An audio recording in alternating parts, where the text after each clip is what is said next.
Good morning student. इयत्ता 8वी साठी आपण असा रंगारी श्रावण ही कविता बघितलेली आहे. त्याच्यानंतरचा जो स्वाध्याय आहे तो पाहिलेला आहे. त्याच्यानंतरचा आपला पान नंबर 26 तुमच्या पुस्तकातील पान नंबर 26 काढायचंय. त्याच्यावर आहे चला संवाद लिहूया.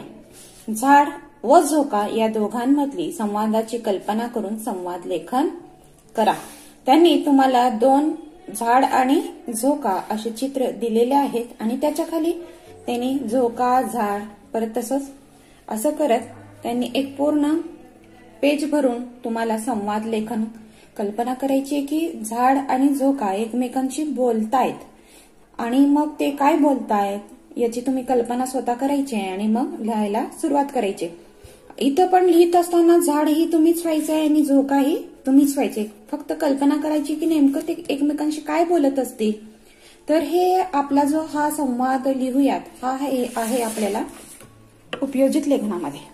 उपयोजित लेखनामध्ये आपल्याला आपण बघितलेलं आहे की उपयोजित लेखन तुम्हाला 8 भाग त्याच्यामध्ये पत्रलेखन, सारांश लेखन, त्याच्यानंतर गद्य उताराचे आकलन, जाहिरात लेखन, संवाद लेखन, बातमी लेखन, सूचना फलक लेखन आणि निबंध लेखन याच्यामध्ये हे प्रत्येकी 5-5 मार्काला तुम्हाला पेपरला असणार आहे. पुढचा भाग आज आपण घेऊयात संवाद लेखन.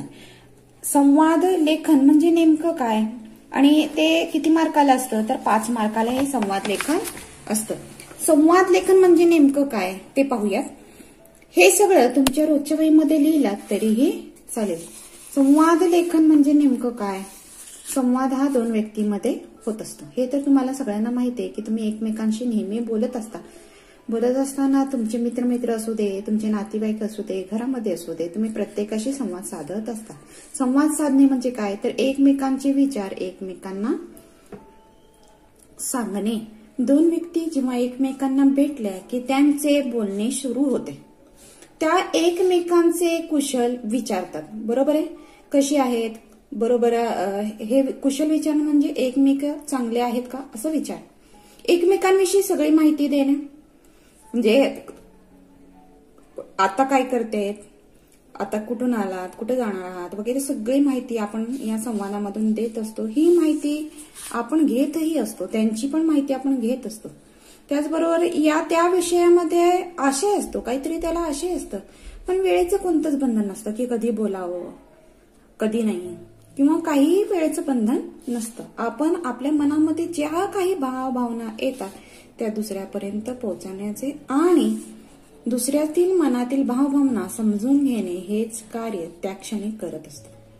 म्हणजे 2 मने जोडली जात असतात आणि त्या 2 व्यक्तींमध्ये होणाऱ्या या बोलण्याला म्हणजे या एकमेकांशी जे बोललं जातं, काय काय बोललं जातं, कुशल विचारलं जातं, माहिती घेतली जाते, माहिती दिली जाते, प्रत्येक आशय विषय सगळं काही त्याच्यामध्ये असतं आणि कोणत्याही प्रकारचं वेळेचं बंधन नसतं. अशा या बोलण्याला काय म्हटलं जातं तर संवाद. आपल्याला काय करायचंय संवाद लेखनच करायचंय. संवाद लेखन म्हणजे एकमेकांशी काय बोललो आपण ते लिहिणं. पण कधी कधी असे विशिष्ट विषय तुम्हाला दिले जातात. आता इथं 2 विशिष्ट विषय दिलेत. एक झाडाचं चित्र दिलंय, दुसरं त्याला बांधलेला झोका.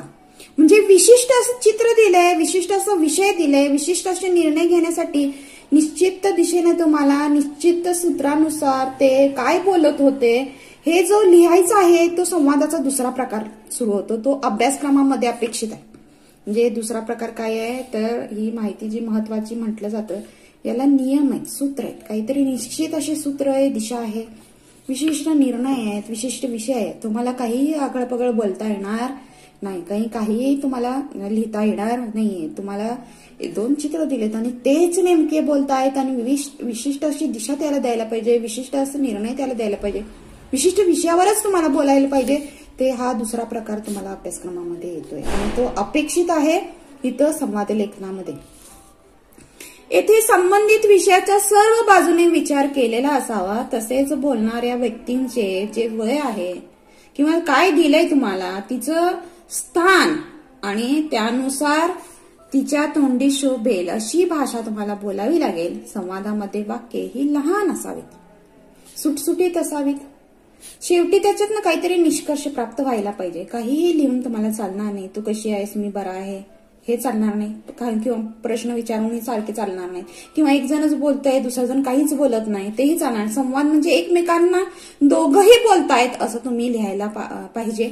आणि एकच व्यक्ती सलगपणे जास्त बोलते आणि दुसरं संवाद लिहितच नाहीये तुम्ही तरी चालणार नाही. दोघं पण प्रतिसाद देत घेत असणार आहेत तर त्याला संवाद घडला असं म्हणायला पाहिजे. तुमची स्वतःची भाषा वापरा, पण मात्र त्याला ही कशी असावी भाषा, असभ्य आणि अवमानकारक असू नये. कुणाचा अपमान करणे, कुणाला तोडून बोलणे हे इथं असू नये, कारण तुम्ही अभ्यासक्रमात 5 मार्काला संवाद लेखन करताय. त्यामुळे काय लिहिणार आहेत याला काय आहे, काहीतरी बंधनं आहेत.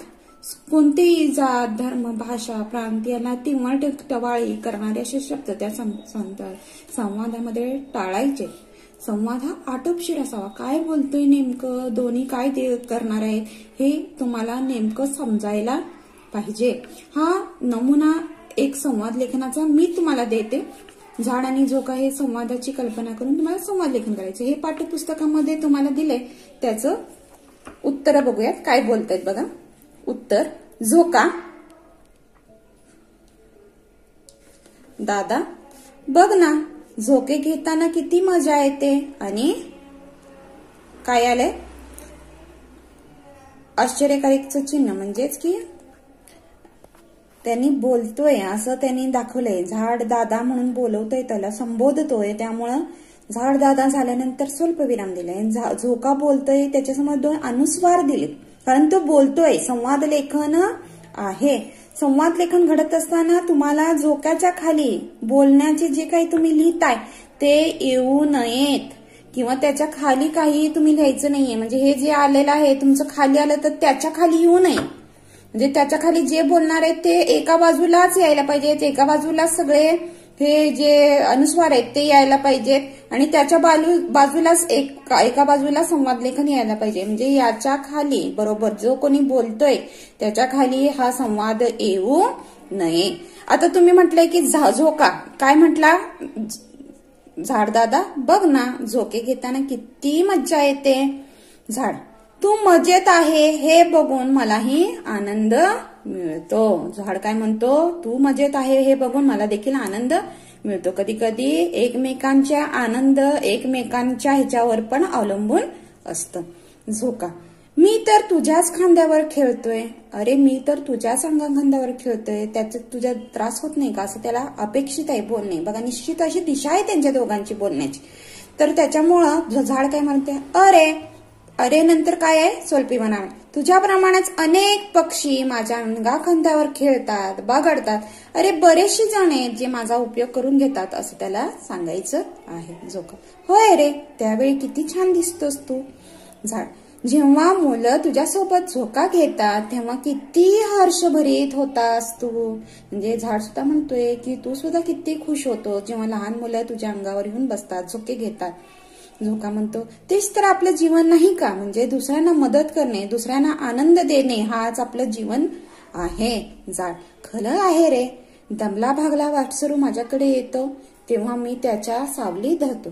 म्हणजे जो कोणी माझ्या समोर येऊन बसतो उभा राहतो त्याला मी काय करतो, सावली देतो. झोका, तेच ते तू पाहतोस ना, हल्ली पावसात ही मुलं झुंडीने येतात आणि माझ्याकडे, म्हणजे कितीतरी मुलं माझ्याकडे येतात आणि झोक्यावर बसून त्याने पावसात देखील हे झोका खेळत असतात. श्रावणामध्ये प्रत्येक जण झाडावर झोका बांधत असतो.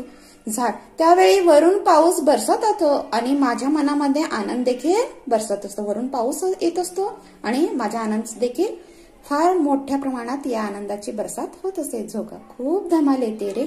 हो रे, खूप धमाल येते असं तो म्हणतो. झाड, हेच आपले सवंगडी. हे सवंगडी म्हणजे एकमेकांचे मित्र असणे.